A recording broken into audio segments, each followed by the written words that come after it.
Ladies and gentlemen, dames and herren, mesdames et messieurs, welcome to the Vincent Charles Project, and I am your host, Mr. Vincent Charles. And it's good to have you with us here on this lovely Sunday evening.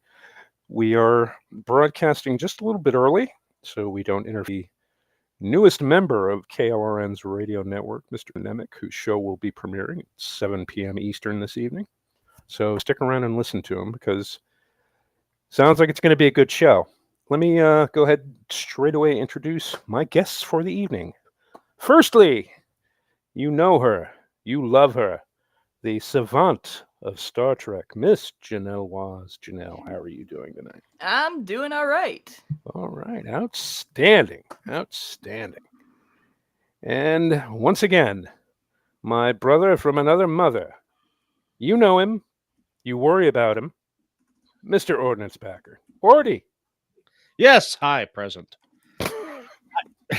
I'm just, I'm sorry. I'm just absolutely shook that Cinco de Mayo is on May 5th this year. But isn't That it always? sucks. That's the sound of the airplane going right over your head. That's the joke, folks. Remember to tip your servers. Second 2 for 1 shrimp cocktail tonight from 7 to 9. Little blue. Don't mind me. I'm just gonna be Edith Bunker for a while. I'm well. How are you, Vincent? I'm just brimming with verve. With verve and panache. And also because I'm on like my 9th cup of coffee in like the last 4 hours, I think. That's nice. Yes. I'm just having my tea and brandy. No, got that peppermint here. I felt like having coffee today. I just finished my coffee. It's Lavazza Rosa. And, you know, even though I'm not sponsored by coffee, it would be great if I was. But anyway, right into it. The 4th of May, one of the more unbearable days if you're a science fiction fan. Especially, you know, given all the content on Twitter. Everybody and their mother becomes a Star Wars fan on the 4th of May. Yeah. And I've seen some stupid memes in my day, but this day you usually end up seeing the stupidest. And yeah, it's just everybody becomes a fan. And even if they've only seen like the remastered versions on DVD, you know, the ones where they like originally nobody sees the original movie anymore because you can't even find it. Yeah, got it on because VHS somewhere. And by then it's degraded from the magnetic field of the Earth. Yeah, and it's just it's horrible. I mean, I can see improving someone's films, you know, because they did it with Star Trek. They did it with Star Trek: The Motion Picture. They did a 4K transfer, which was absolutely beautiful, and they redid the special effects. They didn't add anything to the story. They didn't subtract anything from the story. They just went ahead and made it more visually appealing because, you know, the movie was incredibly dated. I mean, it was, you know, 1979, right. I think. Yeah.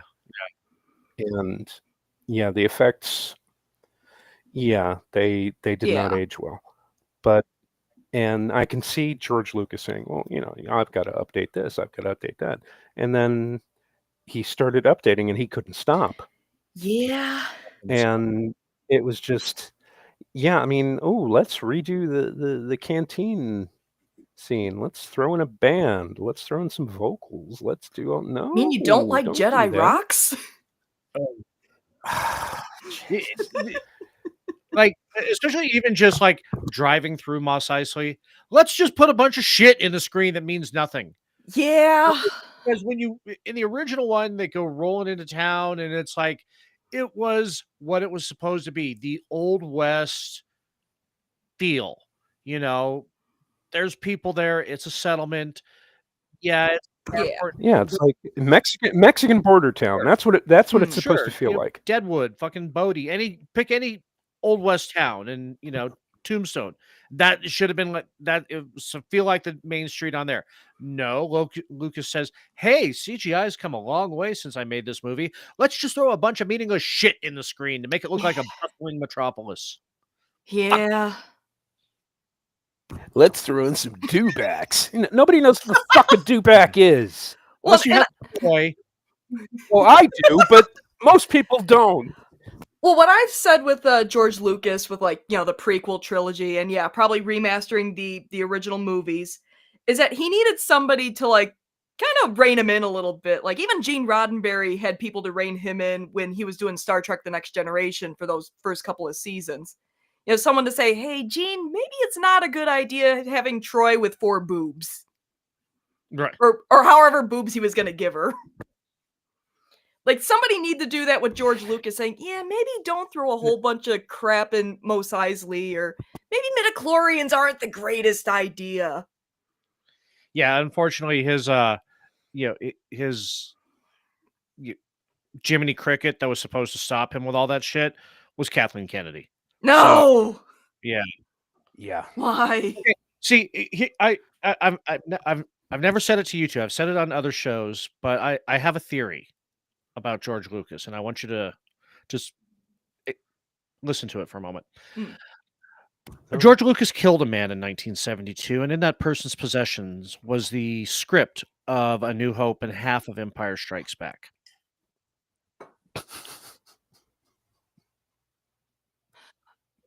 I am totally in this. I'm in. And the person he killed was obviously a Kurosawa fan. And a much better writer. Because if you look at A New Hope and the first half of Empire Strikes Back, fucking brilliant. Or the overall idea of Empire is fucking brilliant. Everything after that has just been a huge turd that he keeps polishing, hoping it will shine. Well, I do like Return of the Jedi, but after the first 45 minutes, because I could completely do without Jabba's palace. Okay. And because I started like 45 minutes into the movie, basically. Which, by the way, the Ewoks were cannibals. Accept it. Well, yeah. Well, I don't know. Are they really cannibals if they're eating people? They're not people. Okay, no, they are. What's the word? Are they eating each other? They are opportunistic omnivores. That's okay. Yeah. So that's my theory about George Lucas. I mean, in reality, if you've watched like the original cuts of Star Wars that were absolutely just destroyed in screenings, his wife at the time came in and unfucked that. Yeah, I've heard that she edited the movies down to where they're more watchable. Yeah, because his wife was rather a lot more talented than he is, but we won't go into that. Anyway, the one test that I want to give all air quotes true close quotes Star Wars fans that seem to pop up like mushrooms after rain on the 4th of May. I want to sit there. I'm going to invite every one of them over to my house. I'm going to fire up the big screen, and I'm going to make them watch the Star Wars Holiday Special. Yeah. And if they can sit through that without getting up and leaving, without closing their eyes or going, "God damn, Vin, please make it stop. I'll do anything." Stiller was fucking brilliant in that. Oh, Phyllis Diller was brilliant, period. B. Arthur carried that special. I don't give a shit what anybody said. Yeah. A point could be made, yeah. But, and Lola Falana. Yes. What do you say about Lola Falana? She was fucking amazing. See, all these people making fun of it now, we grew up watching all these people on TV. You know, Phyllis Diller was on Laugh-In and a whole bunch of other shows. Harvey Korman was on Carol Burnett, an absolute comedic genius. Art Carney. B. Arthur was on Maude, another comedic genius. Lola Falana, she did TV specials with everybody. She did Dean Martin roasts. She had an act in Vegas that lasted forever. And every night it friggin' sold out. You know, people loved going to see her. And all these people were like, Fuck you. Deep and hard. You don't know. Go watch your friggin' prequels and Listen, all when that am other. I getting Acmina a Star Wars story? I'm just saying. If I was in charge of Lucasfilm, I would have greenlit Yes! it by now. A couple of years ago, Jeff played the Star Wars Christmas story on the KLRN Discord. Oh man. We gotta do that Oh, again sh- this year. Yes, we need. So to. here, if you want to know how far Star Wars has fallen, you know what we talked about this on the Culture Shift this week. You know what the number one movie in the box office was this week? Revenge of the Sith, the 20th anniversary. The movie that, Yep. with the exception of, I think it was Attack of the Clones that had the "I hate sand" line in it. I don't like sand. Most Yes. hated Star Wars movie prior to everything that has come out since, except for Rogue One. Yes. Oh shit! This is going on the big screen. It's gotta. Oh, nice. Kiss Meets Phantom of the Park was amazing. Oh my god. We got to do Kiss Meets Phantom of the Park for Halloween this year on the Discord channel. Yes. I may possibly be the only person who thought Rogue One was overrated. No. Oh, No, you weren't. Well then. Did you notice my qualifier saying of everything made sense with the exception of, because you get more insufferable as you go through these sequels, and don't even get me started about Han Solo.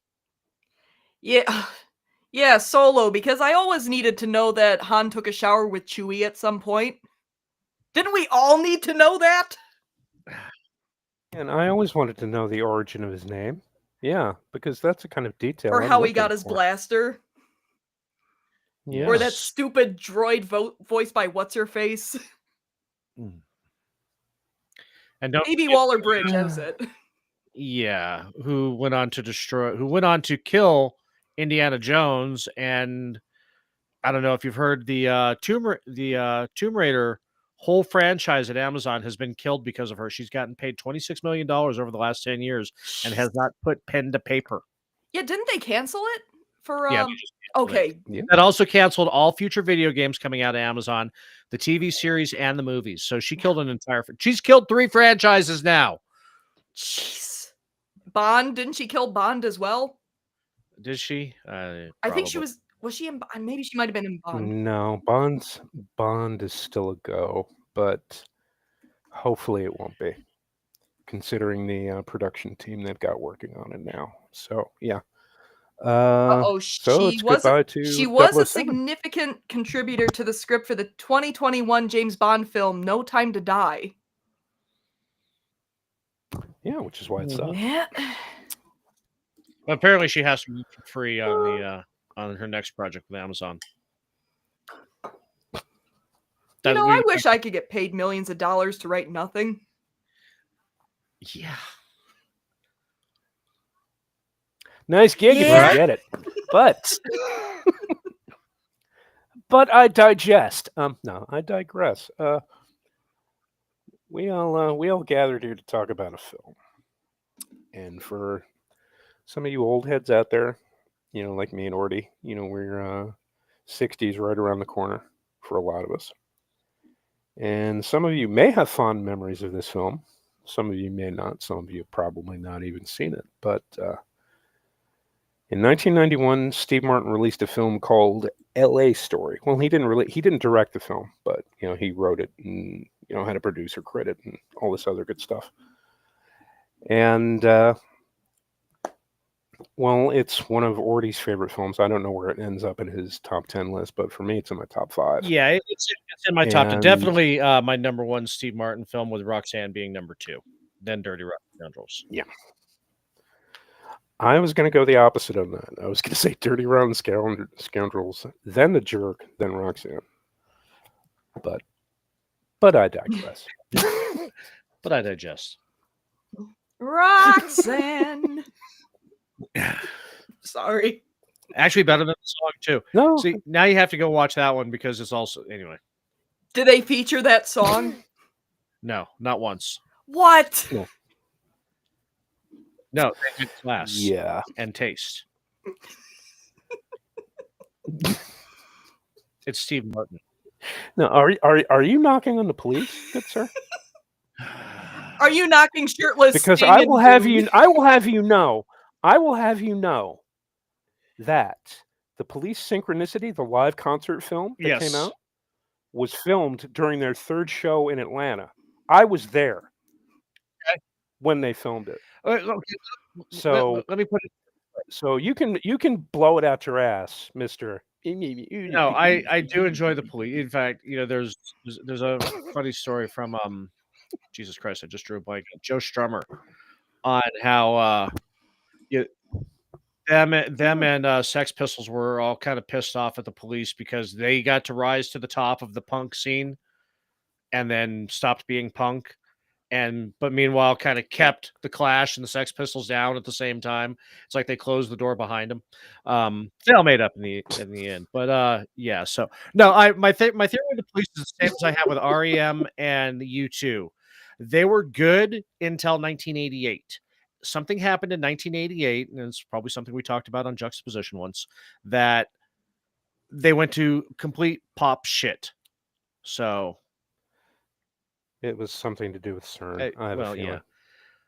Go back on Juxtaposition and listen to the 1989 theory on our last Mandela effect. You'll understand.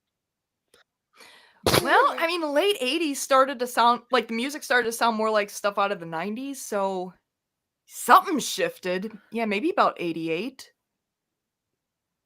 Yeah. I'm just spitballing, sorry. It's like Dennis Hopper said in that movie. So the 90s are going to make the 80s look like the 50s. But yeah. And I forgot what movie that came from. I don't care. It was probably horrible anyway. But back to LA Story. The whimsical fever dream of Mr. Steve Martin. And Ordy and I, we know this movie backwards and forwards, but what we wanted to do is we wanted to introduce it to somebody who had not seen it, who was unaware of that late 80s, early 90s zeitgeist. So we got Janelle to watch it. And Janelle, tell us your thoughts. Tell us your unexpurgated, raw thoughts. Do not hold back. Well, I didn't get to the end of it and say I wanted those 90 minutes of my life back. So there's that. Okay. That would make it a C tier. That's an absolutely valid opinion. I was just pretty meh on the whole thing. Like, it has its cute moments. I could see what it's doing with the visual comedy, and the prop comedy, which that is the thing with Steve Martin, isn't like prop comedy. Yeah. If I'm not mistaken. Yeah. So, and I got some chuckles out of me.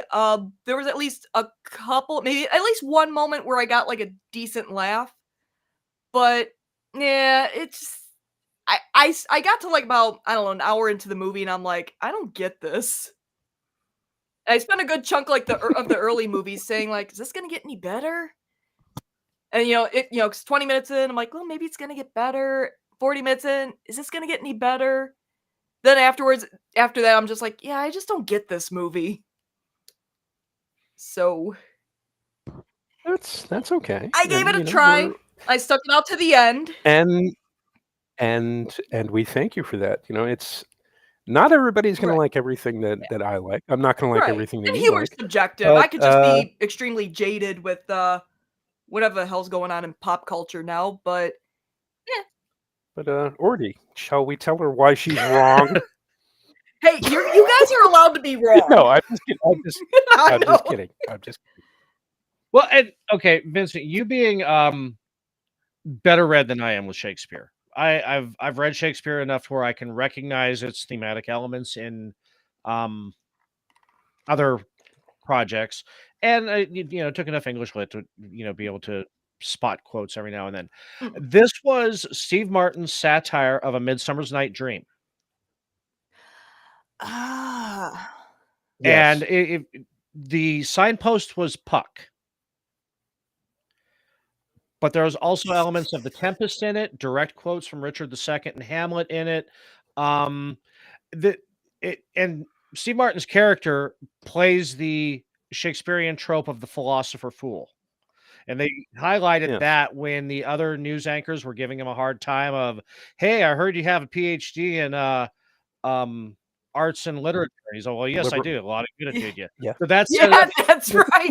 he's the wacky weatherman, but he's also, much smarter than everybody else in this film. Yeah. Yes. So that's just my initial appreciation was just the whole, okay, I got right off the bat when Steve Martin's first lines in the movie are quoting Richard II. I'm like, okay. And knowing Steve Martin, as we all did who grew up in the 80s, because he's smarter comedy than a lot of, it's a rom-com, but there's elements on many different levels, like with Roxanne and other movies too, that it's like, okay, this isn't just, slapstick, will they, won't they kind of bullshit. There's deeper meaning in all of it. And that's, being the first comedy of the 90s, spotted it right away. Yeah. And it's I can understand Janelle not getting some of the references. Yeah. Like I know she probably didn't get open season on the LA Right. freeway. There wasn't there because crime? I know in- there was like a kind of a crime wave in like the 70s, but No, but in the mid to late 80s, there were a lot of drive-by shootings on LA freeways. That's where road rage really kind of like got its name, because somebody cut you off, you were firing at them. That's how that was the social decay of the mid to late. That Yeah. that cemented drive-by shootings, and road rage into everybody's head. That's basically the origin point Okay. right there. Because I was like, it just kind of came up randomly, and it's like, okay, this, that's amusing, but just came up randomly, and I'm like, okay, Bullets don't expire; they're not like milk. that was good. And the whole thing was, him freaking, to kind of like parallel the, society at the time in especially in Los Angeles, was that him driving like shit because he was in a panic because it was open season on the LA freeway. So that set everybody off around him to arm up and start firing back because he was being that obnoxious driver. So that was kind of like, yeah. Right. Oh Jesus! I think, as you said, there's a lot of Shakespearean elements in the film, and there's a lot of references. The speech from Richard II, the gravedigger scene from Hamlet when they're in the cemetery. That was that I got. I'm pretty sure that was Rick Moranis, wasn't it? I thought Yes, that was Rick Moranis. Yeah. See, Rick Moranis in an uncredited. Yeah, that's right. Okay. I was watching the end credits, and I'm just like, okay, so, and then it looked like Rick Moranis, but then Rick Moranis taking on an English accent, Yeah. especially more Welsh, was kind of like, maybe not. Yeah, he was getting a bit Richard Burton there. Mhm. Yeah. Yeah, because there's so many cameos in the movie, it didn't surprise me, but I just couldn't, it wasn't usual Rick Moranis, so I had a moment of pause. Yeah, the voice was kind of throwing me because I'm like, is it Rick Moranis? It doesn't really sound like him, but it kind of looks like him. But yeah, okay, so I wasn't crazy. No. No, Canadian Spider-Man. Canadian Spider-Man is a co-host with me and Woody on another show that we do on Tuesdays on Manorama with Ranker Steve. So join us at 10 o'clock Eastern time. My Malibu Stacy doesn't say, or is like, my Malibu Stacy's not saying things right. Did anybody call her a web slinger? Right. My spider There's sense something is wrong. tingling. That was it. There's something wrong with what my Malibu Stacy is saying. That's right. That was the quote. Yeah. Oh, jeez. My spidey senses are tingling. Well, there's there's a lot more depth to the movie as far as what he was saying. Yeah. When during the course of the film, I think mostly, like I said before, it's half love letter, half middle finger to Los Angeles, and what it does is he's basically just skewering, the people of LA with their obsession with superficiality. I mean, like the restaurant scenes, what you had to actually go through to get a reservation, and the coffee orders during the lunch scene, half double decaffeinated, half calf with a twist of lemon, and it's Oh, twist of lemon. and then everybody wants a twist of lemon. Yeah, and it's just like I say, it's a love/hate ode Well, to. that when he's on the date with Sandy to go get the high colonic. It really clears you out. It clears your head. No, and again, I mean, you could go to LA today, and there's 1,000 things that are going to be just as absurd as that people are like totally fucking into. And I was talking about before the show, much the same way that Tool's Anima is a love letter and a middle finger to Los Angeles as well. That song is specifically about Los Angeles. So, yeah, but the thing, at the time I had family out in California, and my uncle Brad worked for Pratt & Whitney. He worked out he actually helped design jet engines for aircraft. And he had worked at their main plant in Hartford, Connecticut, and he got a transfer to Los Angeles. I don't know. The plant was in one of the suburbs around town, and we used to go visit him. Not a lot, but we went about once every 18 months, 2 years, and we'd stay out there for 2 weeks. And the last time I saw him was back in '86, I think. It was. Yeah, because I was on delayed entry into the Army. I had already enlisted by that time, but I went to go see him for 2 weeks. And it was the ass end of '86. Yeah, because I left in November. So it was about end of August, beginning September. And it's Los Angeles is almost exactly as they pictured it. It's bright, it's vibrant. There were so many people, doing so many different things. You go to Venice Beach, you'd see 9 million different people doing 9 million different things. It was relaxed and groovy in a way that, people. The reason I'm bringing it up is like you can go there now and you're like, oh no. And the difference that 35, 40 years can make is, I don't have the words for it. And I'm sure, people in California who've actually lived through it and been there longer than I have much stronger words for what's happened. Yes, we do. Yeah. But I mean, again, getting back to it being just an excellent parody of Los Angeles, going back to the opening scene when he's talking about, I've had 7 heart attacks. They're all imagined and it turns out I was just very unhappy, but I didn't know it because I was so busy being happy. When he's on that stationary bike in the park, when everybody is on stationary equipment, it pans back and it says no running. Right. As all that's LA. Yeah. Here's this whole fitness park, but no roughhousing, no playing, no running, no jumping. Don't do the most basic exercise known to man. Yes, exactly. Get on that station. The restaurant scene, not at Lidio, but when they were at brunch, the meticulous stacking of the hors d'oeuvres and on the buffet table, and then when the earthquake comes and they all fall off, it's just, again, it's like, this is just the veneer. This is everything looks perfect here, but the slightest little adjustment in society shakes it all apart. Exactly. I mean, right.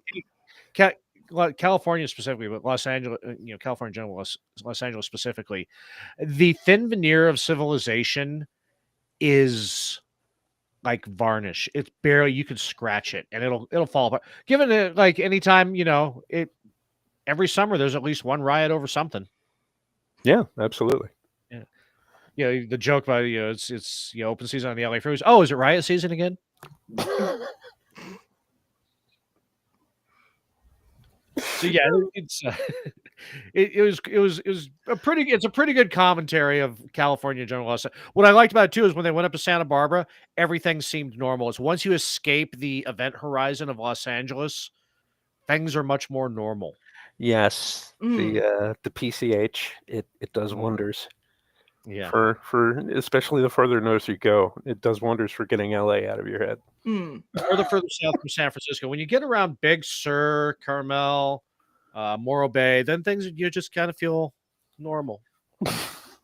Is San Francisco any more crazier than LA is, or are they both like? It totally different. No, San Francisco, when I was there again back in the 80s, it had a very, people will give you that, they'll tell you that it had a very European city feel to it.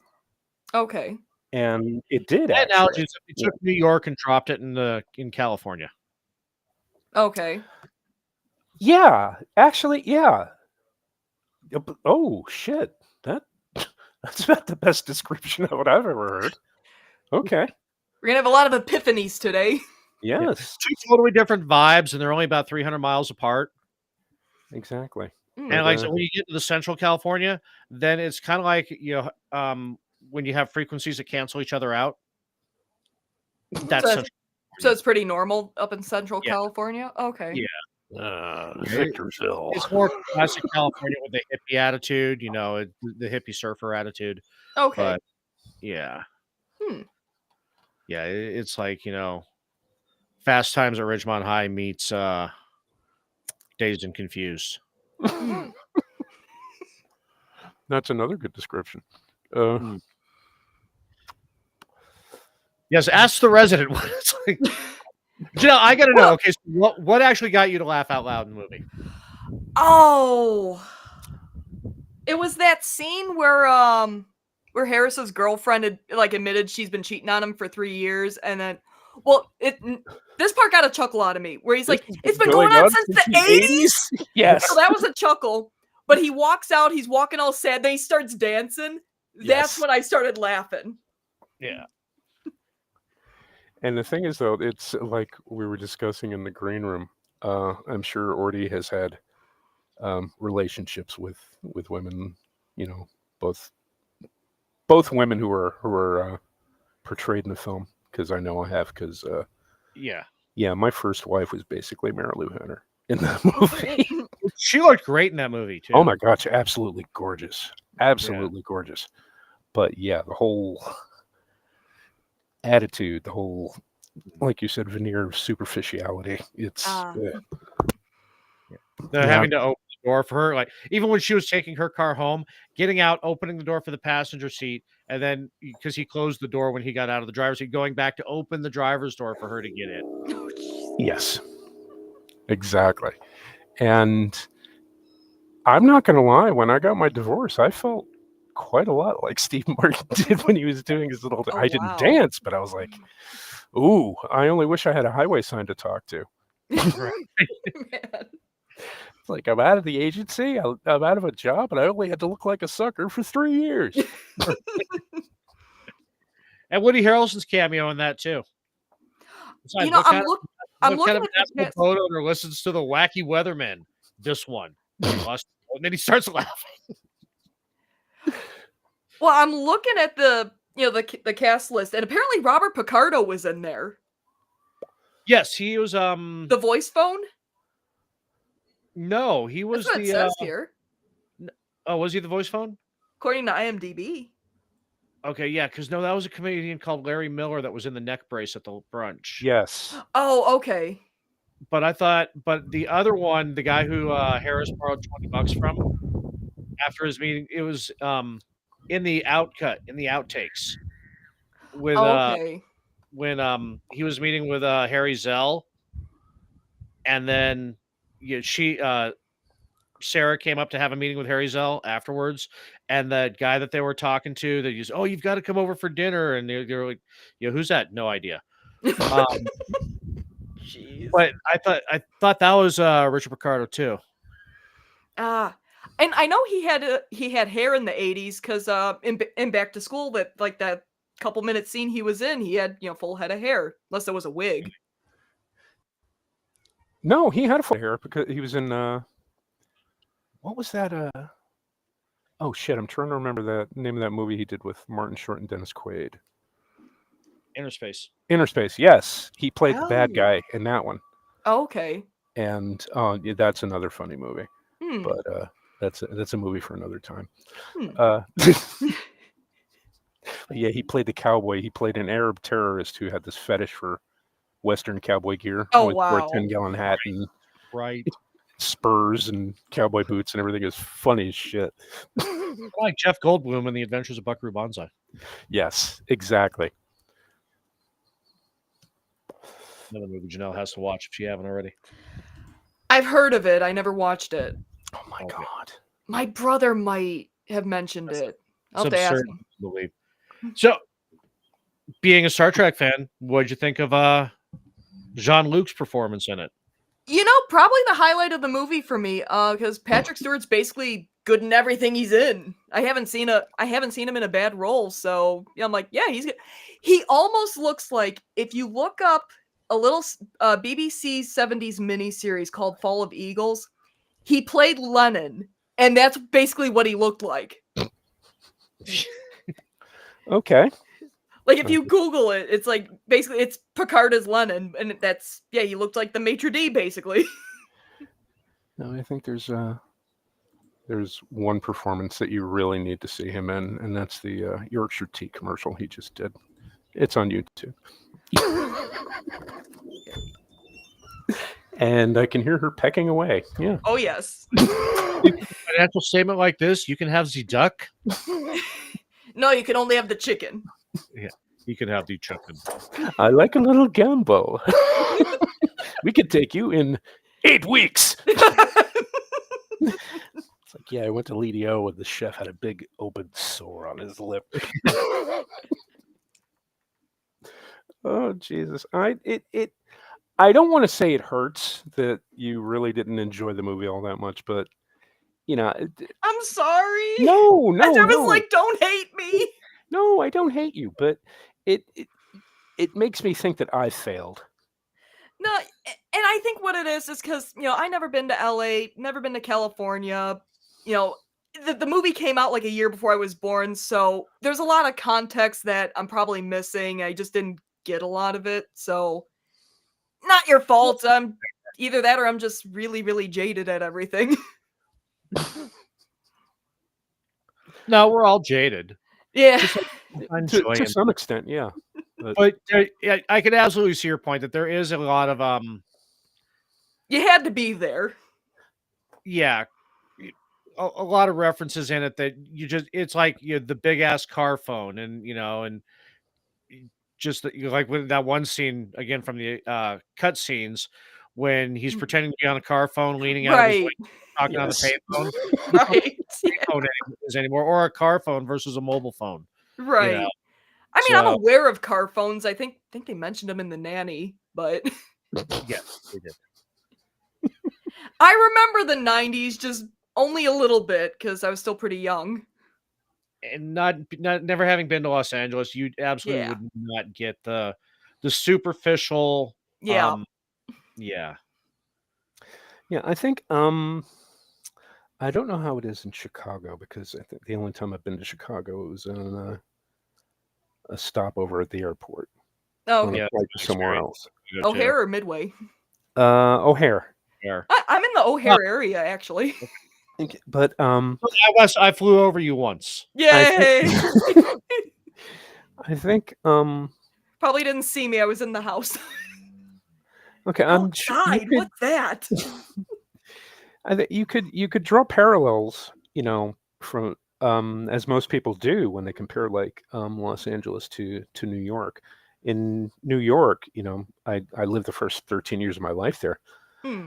People are pretty much the same, except New Yorkers are a lot louder. They're a lot more in your face. They're a lot more confrontational than people in Los Angeles because LA has a reputation for people being, laid back, relaxed, and groovy.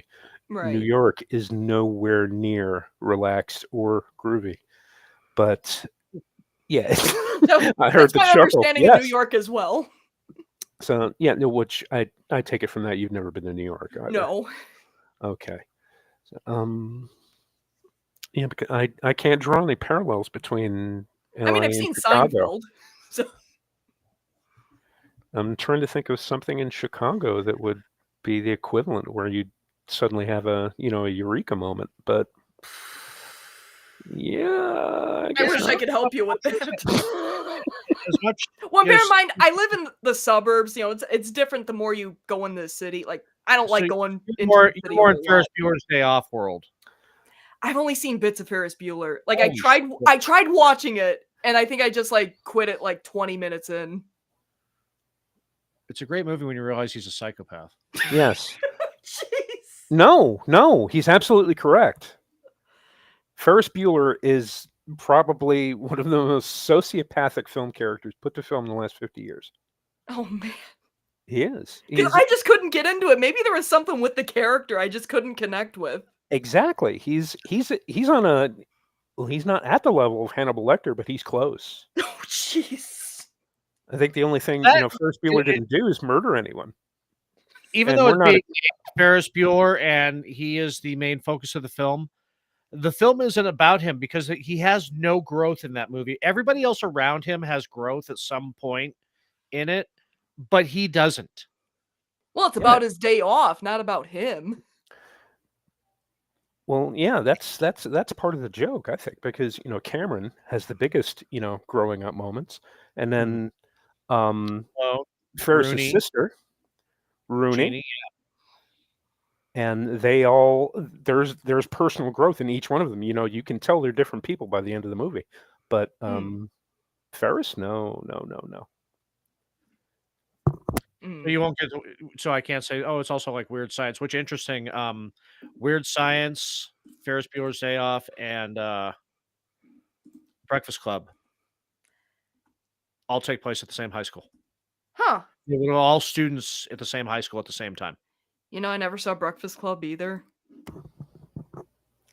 That one you'd probably would have no reference in Yeah, whatsoever. that's. I mean, I do love a good 80s movie, but yeah. Yeah, Well, Breakfast Club is a bit too niche. is it? Okay. So I know Yeah, that's one everybody raves about. Yeah, And and I'd probably everybody raves watch it about and be like, I don't get this. Yeah, it's. because I it had- have. Go ahead. No, you. Okay, I'll start I talking. have the same reaction to Breakfast Club as you had to L.A. Story. Okay. Well, I feel Yeah. a little bit better. It didn't. For lack of a better term, it didn't blow my skirt up at all. And Yeah, it's the- fairly. The breeze it's of the very- subway, isn't it delicious? Yes, it's fairly easy to blow my skirt up. I'm not a hard person to please, but yeah, Breakfast Club did not do it for me. Yeah. It has a lot of like everybody from Gen X can identify with a part in it. Some people that was their entire lives. They're the Al Bundys who like, oh yeah, I lived that. That it's their crowning moment was in high school of in the 80s. So they identify with it 100%. But everybody can find a little bit of their 80s self in it. And Okay. I think that's why it has the nostalgic appeal that it does. But I tried to rewatch it recently. I'm like, this is nowhere near as good as I remember. Oh. I was having a conversation with Gojira, occasionally shows up in chat, but and it doesn't look like she's here today. So probably busy. Yeah, it's Sunday. But talking about Short Circuit, and she was saying, she loved that movie, but she's afraid to rewatch it because, what if it doesn't hold up, as well as it did years ago. Right. And I was saying I should rewatch it because I haven't watched it in, some years. I think there was a video game of that on the 2600 too. Was there a Short Circuit video game? I want to say. Oh, In my head Jesus! there Now was. you're gonna send her down the rabbit hole. She's gonna. I gotta look. Yeah. There was if you can get an Atari 2600 emulator, try to find ET, the worst game I mean, ever made. I have an Atari 7800. It's my parents', but it's not hooked up to anything. But I got it. Let's see. Got Amstrad CPC, Commodore 64, and ZX Spectrum. I think I had it on the Commodore. That's why. Maybe. Yeah. Because, of course, I had to reference Short Circuit when I covered Measure of a Man on, for Next Gen. Yes. That was actually, I like that. That was a good one. Oh, thanks. Yeah. That video didn't do as well as I was hoping, but oh well, it happens. Well, you're not tearing into Troy. What? What? Or Beverly. Or Beverly.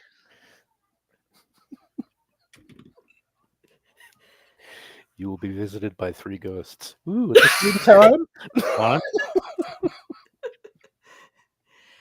Okay, Troy comes from a planet of naked weddings, and her mama's walks on a Troy.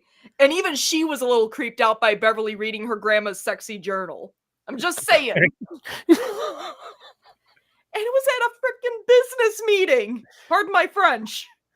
Oh, Jesus.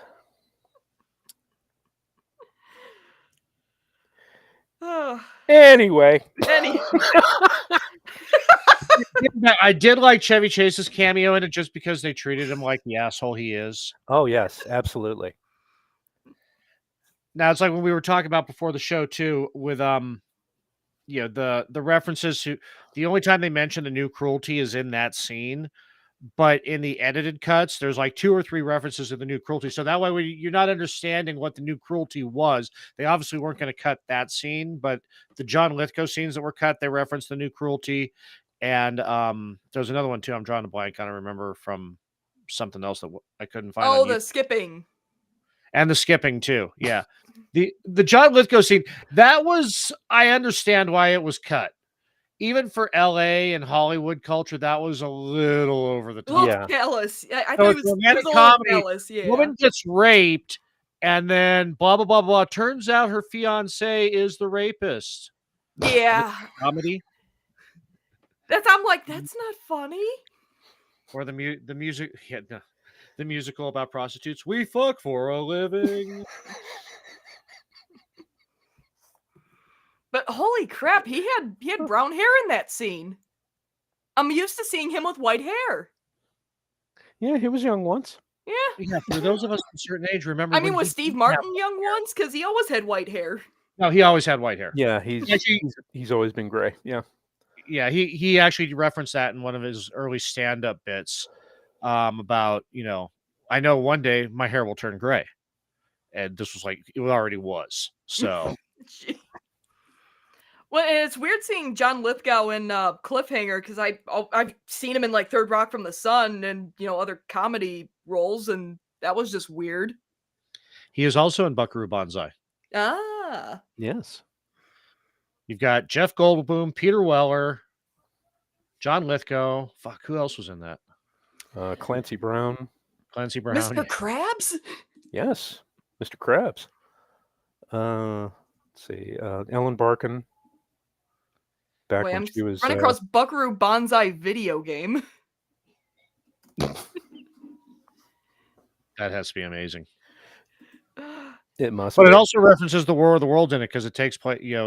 Oh, I thought it said Rosalind Chow. It says Rosalind Cash. It's like Keiko's in this. No. Rosalind Cash was she was a Jamaican actress, and she plays one of the aliens. Yeah, because the aliens have Jamaican accents. Man.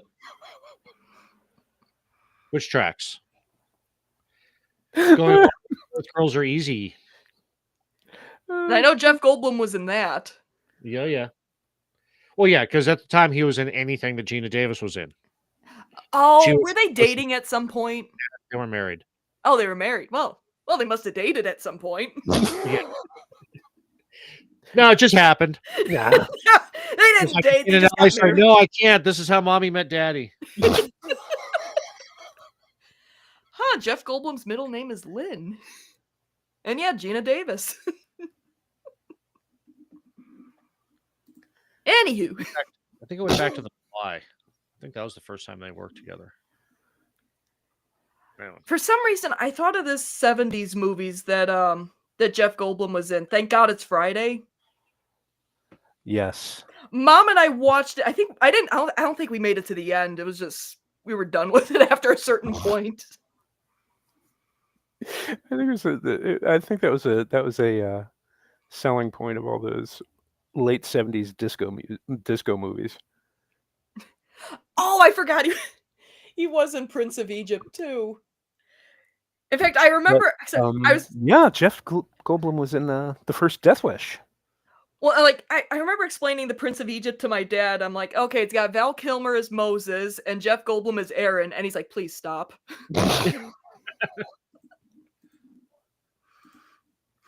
Like, I didn't even get further than that. Oh, That's all you needed to say. Yeah. And Patrick Stewart was SETI. But Ten Commandments is the way to go. I know people love Prince of Egypt, but Charlton Heston is Moses. I'm sure when he got to heaven, he saw Moses. It's like looking into a mirror. Cheston.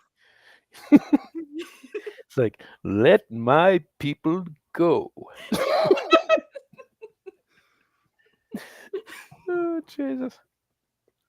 Yeah, remind me never to get drunk, because I'll either sound like a Scotsman or I'll sound like Charlton Heston. Just remember, I'm always sober. Why haven't you done Charlton Heston in one of our plays yet? What's that? Why haven't you done Charlton Heston in one of our plays yet?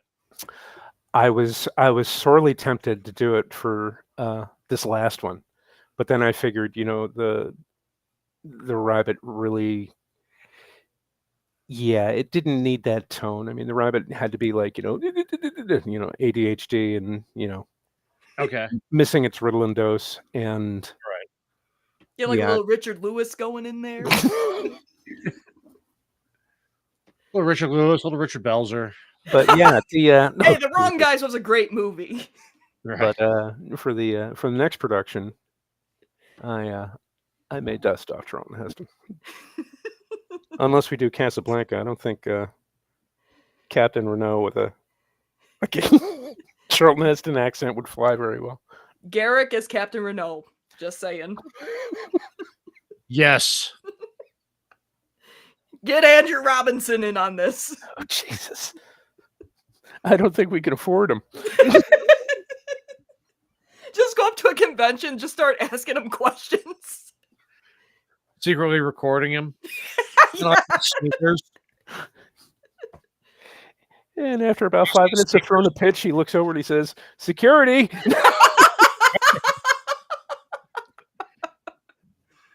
Janelle, have you seen Sneakers? I'm assuming not. I'm going to look it up.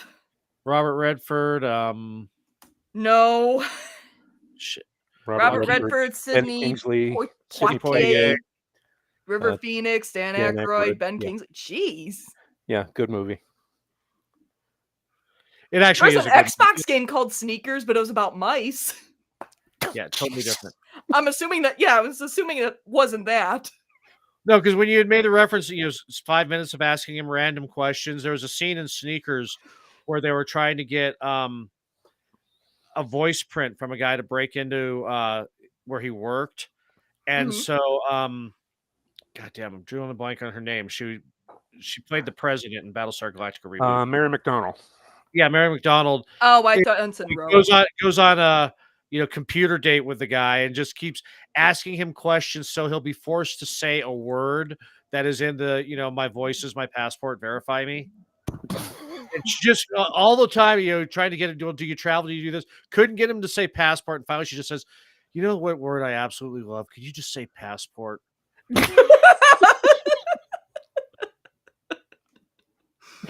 It is, and in the end, when James Earl Jones shows up, Yeah, to me, that is the best part of the movie. The last 5 minutes of this movie. Come on, the FBI give the twins. Oh, for May the 4th, we gotta dig out my James Earl Jones, Darth Vader. I said, "Speak your mind, Jack." Yes. Yes.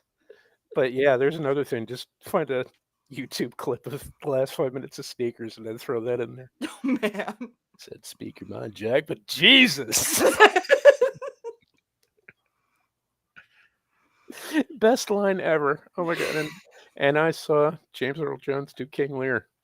but Oh, yeah, wow. doesn't compare. Or Thulsa Doom. Contemplate this on the tree of woe. Oh man. So we wrapped up So LA Story. yeah, we have. And we can see what we got. Oh, my library idea. Should I mention that to Yes. the Oh, please do. Yeah, Please let's tell do. the folks at home. So, LA Story, didn't really feel like buying it, wasn't streaming anywhere, so I checked out my local library. And going through the stacks trying to find it, eventually found it, and it kind of occurred to me that that's probably the closest experience to going into a Blockbuster and renting a movie that we're going to get today, is just going to your local library and checking out a movie and browsing whatever's there. And before the show, I was talking to Vin, and he's like, oh, you don't have like the buttered popcorn smell, and there's no cheesy music playing. So I came up with an idea. We get a government grant to take over a room of the library and set it up like an old Blockbuster with all the library movies, play the cheesy music, get some of those buttered popcorn scented candles. It'd be great. Just get a government grant to do all that. Put Yeah. it under the we're doing socio archaeology. Yes. So give us $30 billion. Yes. Just crowded every Friday night. Brilliant idea! Yay! And the buttered popcorn candles would really offset the smell of hobo. So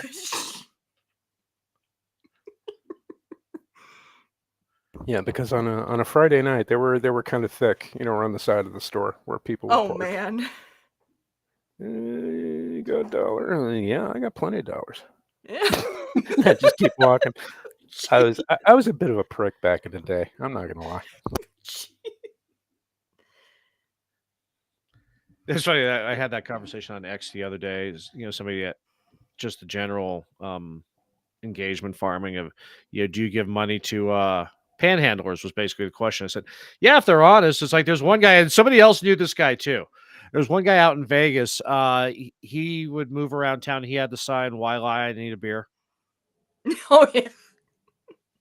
And people would jump out of their cars to hand him fucking money. I ran into him on the pedestrian overpass at the MGM. I'm like, fuck, dude, that gets you a 10. You sure that wasn't John Stossel doing that experiment that he did? Jesus. No, actually, now that you mention it. I forget if we saw that clip in high school, because my teacher liked to play John Stossel clips. But yeah, how panhandlers mostly they go to a regular home at the end of the day, or a lot of them just straight up lie. But then he dressed up as a homeless man and with a sign, "I just want a beer," and he kept getting money. Yeah, there are people who do it professionally and Yeah. and do quite well.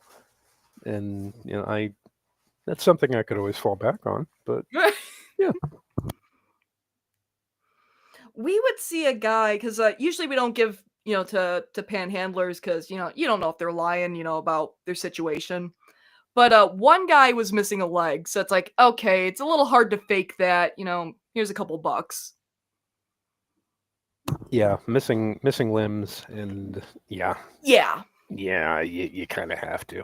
Yeah, like that. It's like, okay, I feel bad. Here, have a 5.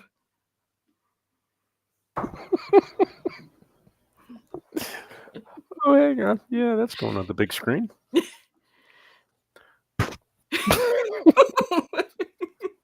Who among us? But yeah, Friday night at the local library, Blockbuster.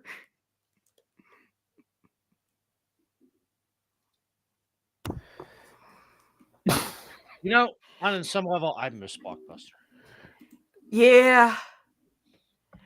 I tell you, there's a certain intersection, a certain area of town, I should say, that I go down. It's like, man, this is where I used to, like, the route I used to take to go to Hollywood Video, and, well, Yeah, my parents, because Hollywood Video was a long time ago. But it's like, man, I go to that end of town, I'm like, I really want to go to Hollywood Video.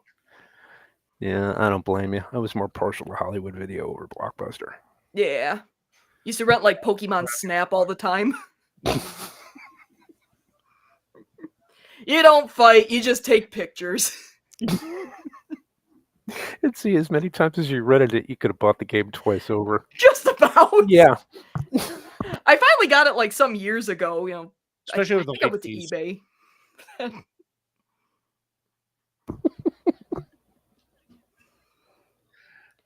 I remember when DVDs first started, like with Netflix, when they first started sending them out. This my first wife. I was saying, make sure you rewind those before you send them back. Ba-dum-tsh. Every now and then she'd look at me like, "How?" And then I just pat her on the head. You're so pretty. They still have VHS tapes at Half Price Books. I actually ran across a couple of Babylon 5 tapes one time. I picked up fucking Columbia House. I ran across a bunch of DS9 tapes. I picked up 4 of them because they were like $1, and I was hoping to just like see if there was any like interesting trailers or anything. They're all the same trailer. It's like son of a. But I have like 4 versions of Trials and Tribulations from the DVD collections I have and the VHS tape I have of it. It's a good episode. Yeah, that's not in dispute. No. No. Actually, at the Star Trek Experience in Vegas, they sold the twofer with Trouble with Tribbles and Trials and Tribulations. Oh, nice. DVD set. Yeah. One of the When DVDs. you mentioned the Babylon 5 VHS, I'm pretty sure that Columbia House is still trying to find where I'm at because I never did finish paying those off. Ow. I think those the Babylon 5 tapes were even sealed, interestingly enough. So are most of mine. I think half of them are still in the cardboard box they got shipped in. Man. And you haven't sold them at a convention yet? Why? Because you know somebody's going to be willing to pay. Yeah, I know. They're like, I'll give you $2. New in box, I'll give you $10 for it right now. Right? Yeah, and then Columbia House will be sitting there like the IRS is like, I know what you did. Where's those CDs we sent you to? We own I refuse to pay for BJ Harvey's CD. I got my penny's worth from it, and not 1 penny more. Oh man. Oh Jesus. My 10th of a penny, actually. 10 CDs for a penny and nothing more to buy ever. Where do I sign up? There's got to be a catch. Yes, your firstborn. Oh. See, I didn't remember when you realize had- that I was signing a contract with Mephistopheles when I sent in. Okay, here we go. This one's going on the big screen. Yep. Netflix by mail. Yes. Yep. Back in the day. My brother used to get Zatoichi movies by mail with Netflix. That's where I first saw Cowboy Bebop. Oh, nice. I never did. I'm not big into anime, so. There's an Old Testament anime that I swear by, though. That's actually pretty decent. Well, don't keep it in. Spit it out. What? Well, it's called In the Beginning, and it goes through like the Old Testament stories. Takes a few episodes to really, get into it. Okay. Once it hits the Abraham arc, it's pretty solid. That's when the robots show up. That's when the kaiju comes in. Oh. They didn't like shy away from showing Sodom and Gomorrah though, but it was still aimed at kids, so they had to gloss over some details, obviously. But the Moses arc I think goes on for like a couple episodes longer than it should have. What else? Bible. Then there's the David and Saul arc, and yeah, they kind of gloss over some stuff with King David as well. But what impressed me was, it would have a detail in there. I'm like, oh, okay, that's probably artistic license or whatever, right? And then I'm looking it up. I'm like, no, that actually happened in the Bible. And it's like, oh, crap, I didn't know that. It's like, what do you mean Saul went to a medium and was talking to, like, a vision of Samuel? That can't have been, that can't have happened. It's like, oh, crap, it did. That's kind of crap to get you on Unsolved Mysteries. What the hell? I could see Robert Stack 4,000 years ago. Well, then I think it was after that Saul died. He either fell on his sword or committed suicide. Either way, I'm not sure which one it was. But yeah. Yeah, same thing, pretty much. Yeah, he did himself in. Yeah, because he just disgraced himself that badly. But yeah, it's called In the Beginning. I think you can find it on like YouTube or maybe even like BitChute, but it's worth checking out. The dubbing's a little off, but it's decent. They toned down the sodomy slightly. Yeah, kinda. I think they were going with the whole they're excessive and they're very wasteful and yeah, 'cause it was still aimed at kids. Was it a musical number? They didn't get into Bathsheba. They kind of glossed over that one. Sodomy. Sodomy, so do you. Oh God. This is the shit we think of when when we're about to go off air. Yeah. Right. But yeah, well, and I've also watched Pokemon, but yeah, that's basically all the anime stuff that I know. I like the art style, but never got into the shows. Okay, that's fair. I grew up on Star Blazers. Yeah. Running home from school, so I can catch Star Blazers. That is Space Battleship Yamato to use. Naturally, I have to look it up. Oh, it is. I remember you mentioning Space Battleship Yamato. Yeah. Yes. Probably. It's amazing. Yes, there's a live action version of it. Yeah. And you can find it on YouTube. Definitely watch it. It is awesome. But still, just the general premise of that alone is fucking amazing. Oh God, yeah. It's like, let's go find a battleship at the bottom of the ocean for 200 years. Let's turn it into a spaceship. Yeah. That's the premise? Yeah. Oh God. Yeah. Because the bottom of the ocean was actually a desert because the Earth had been decimated. And yeah. Oh, all right. So the Yamato was just there. It's not like they had to go, raise the Titanic for it. There was a USS Yamato in Next Gen, and usually I go like Yamato. Right. Yeah, that Yamato. Yeah, let's call the whole thing off.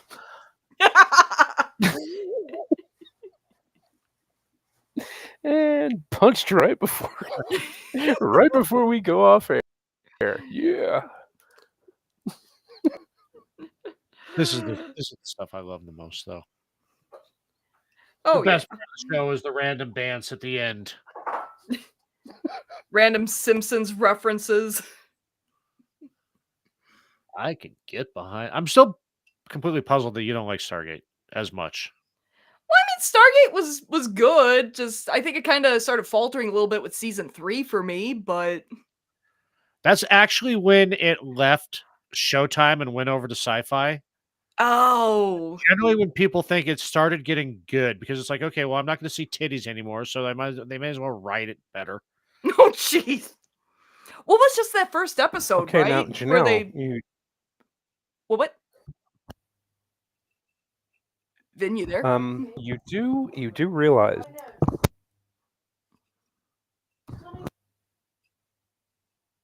there's some shit going on. Is everyone okay? Yeah. Okay. Real life interview. You stopped it. You do realize, and that's where we lost you, Vincent. Okay, now I forgot. Oh no, I didn't forget what I was going to say. You realize? You do realize that as we speak, Corn Nemec may be listening to this show. Oh yeah. And as you do realize, Corn Nemec was in Stargate. Yep, season 6. You do realize that he may mention you in his show. He may mention his disappointment for you. As much as I'm mentioning my disappointment that you didn't like LA Story. Well, I mean, I have criticisms on how Jonas was written, but I got no beef with him. He's not listening to my show. Nobody listens to my show, so just shh. We're good. Meanwhile, 200 people are listening to the show. I mean, I think the character of Jonas had I didn't even look. potential. If they didn't make him Daniel Light, basically. And I'm going to get a text about 10 minutes after the show. It's like, yeah, Corn said, don't invite Janelle on your show. Corin, I don't hate you. I think of things critically. There is no beef. Oh, shit, what do we get? You seen Solar Babies? Or sorry, not Solar Babies. Solar Crisis. Let me look it up. No, Jesus. Everything. Let me look it up. Well, Peter Boyle was in it. Charlton There's Heston. Corin Nemec. Jack Palance. Why do I know that name? Oh, Jesus. Charlton Heston. Yeah, Charlton Heston. Jack Palance, for you young kids, played Curly in City Slickers. That doesn't help me. Okay, for you, well, he was dead after that. So, well, City Slickers 2, and then he was dead. He also played Khalil in an episode of Buck Rogers. That was he in Crab? Was he in Shane? Was he in Shane? It says that Wikipedia he was in Shane. I never saw Shane, but God, I just know that ending where it's like Shane. Oh, you mean the ending where he was actually dead on the horse? Wait, was that what happened at the end? He was dead. Oh, God. That's why he wasn't coming back, because you couldn't hear the kid. He was dead. I thought he was just riding off into the sun. Oh, gee. Well, major spoiler, first of all. For what, 60, 70 years? Yeah, they're a spoiler for a 70-year-old movie. Okay. Damn it. We'll never be surprised ever again. Well, no, at the end of, or not the end of, in, It's Only a Paper Moon on DS9, they're like, didn't he just take a bullet in the arm? He's not even bleeding. Oh, wait. In Shane, because Nog was watching Shane, and, it was the end of the movie. Oh, yeah. And he said, I like The Searchers better, which, from what I understand, is a really depressing movie. Yes, it is. Yes, it is. Although it's not as depressing as Jack Palance's real name, which was Vladimir Ivanovich Polyanuk. Yes. His father's name was Ivan, I see. Yes. If only his last name was Lennon, he would have had completed the set. Oh, no. Telling you, Patrick Stewart played Lennon in Fall of Eagles, which was, actually, it was kind of a boring miniseries. Mom and I didn't finish it. You have to really, really invest yourself emotionally into a British miniseries. Yeah, and I love a good British miniseries, but that one was just kind of dull. They're not all going to be sharp. Yeah. Or Claudius. Well, the Lennon episodes, obviously there's Patrick Stewart as Lennon, so I knew who he was. But then, I was calling the other characters Welcome Back Cotter because he had that haircut. And I forget what I was calling some of the other characters. I didn't even learn their names. That's how dull it was.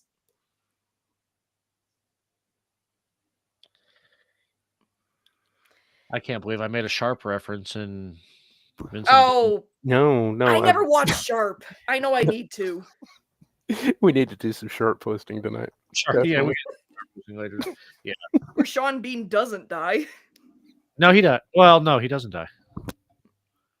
I think it was after that he had it in his contract. He had to die. Well, he doesn't die in Civilization 6, though. Is it Sean Bean or Sean Bond? Good question. Also, it's Michael Bean. No, also, Janelle, he does a Yorkshire tea commercial, so look up Sean Bean Yorkshire tea commercial. Oh. I've only had Yorkshire tea a couple of times. Much the same way that Bruce Willis does a Seagram's wine cooler commercial. Jeez. Much the same as he made an album called The Return of Bruno. Yes. crap, that is some strong tea. Because I don't Yeah. like putting anything in tea, and man, Yeah, it's choke a horse. it's beefy. Yeah, jeez, Quite talk toothy. about-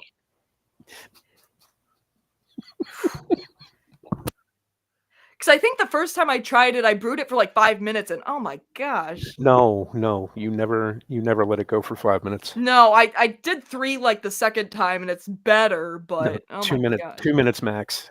It's like That's it. instant coffee. I'm sorry, what's that? It's like instant coffee. Yeah, absolutely. You know, like Irish breakfast is good. Even like Scottish breakfast I've had a couple of times and it's all right. But man, Yorkshire tea, what the hell? Irish breakfast is my jam now. That's what I have with brandy when I'm doing pods. Ah. It's quite good at loosening the throat. Giggity. I learned that from a mom behind the Circle K. See, he remembers his performing lessons. He's like, good sounds abound when the mouth is round.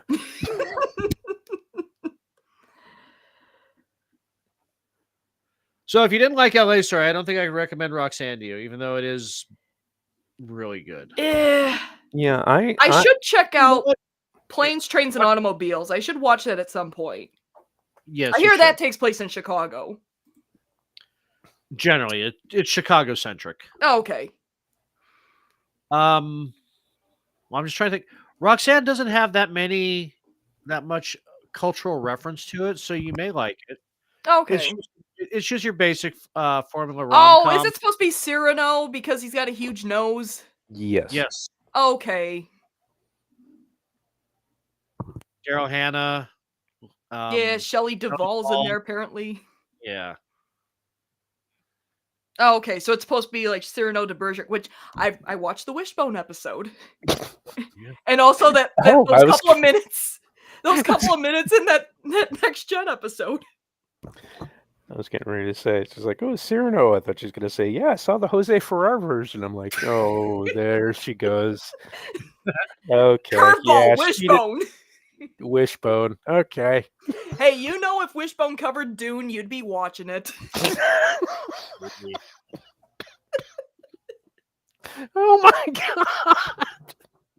Now they have to, we need to go back in time and make that happen. No, we have Uso AI. is called the big one. Dude, we have AI. We can make it happen now. Okay, anybody who's listening, all 217 people, if you can go to ChatGPT or any AI that does animation and do a Wishbone version of Dune, I will dance at your wedding.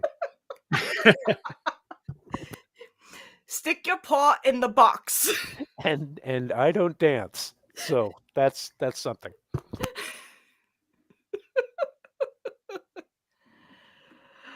Oh man. Now I really want to watch that. I have drunk the water of life. Out of a bowl.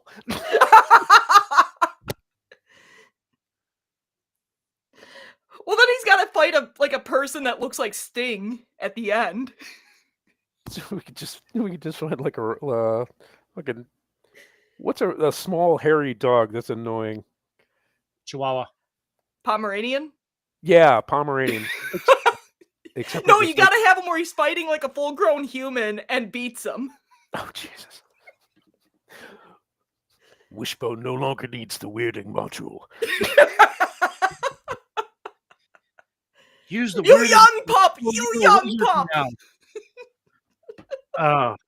I just got reminded of when the first new Dune movie came out. They were trying to I think it was like Vanity Fair, some fucking magazine like that, was trying to make it so modern audiences would understand it. Oh. And pretty much described Paul as a Jedi who had gone to Hogwarts. And What? I have never wanted to punch a 2x4 in a wall harder. Even I'm offended. No, I can think of where I wanted to punch a 2x4 through the wall harder was when I actually watched the movie. That too. Yeah. I have like zero interest in the new movies. and that's as it should be. And that's a Yeah. good thing. My brother was like, "Oh, do you want me to get it for you on Blu-ray?" And I'm like, "Nah, not really." It was for like Christmas or something. To fill my Dune fix, because you can't get the Sci-Fi Channel Dunes anywhere on streaming that I've been able to find, then Do you still have the links that I sent you on YouTube? I don't. Okay, remind me. And I also have some recordings that I ripped. I'm still trying to figure out how to send those, but if I can ever figure out how to send full videos through the mail, I will send you all 6 of them. Okay. So anybody who knows how to send full movies through the mail, get with me so I can help Artie out. We take it to the post office, and I'm kidding.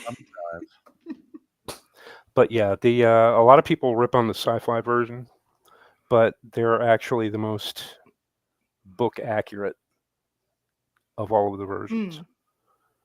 I think And- everybody was expecting like David Lynch style and not like Frank Herbert style.